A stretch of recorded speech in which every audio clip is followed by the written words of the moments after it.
Chào mừng quý vị đến với chương trình của công ty máy chế biến gỗ Thượng Nguyên.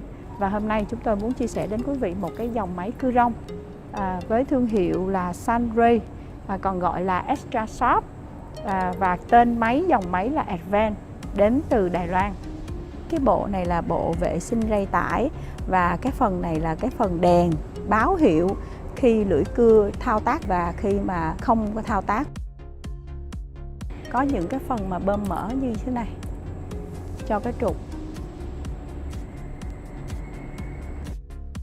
Đây là cái phần hút bụi. Họ đã xuất đi châu Âu rất là nhiều, thao tác dễ dàng. Máy có sự cố là cái công tắc khẩn nằm ở vị trí này, an toàn cho người sử dụng.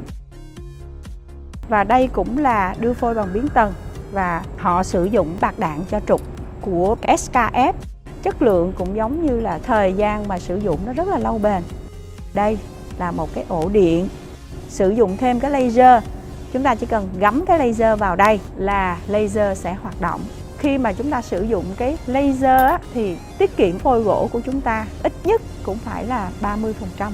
Đây là cái biến tần, đây là lưỡi cưa nè, băng tải nè, đây là nút khẩn, và đây là cái tốc độ nhanh chậm của băng tải. Và đây là hệ thống bôi trơn. Mời quý vị xem thao tác máy.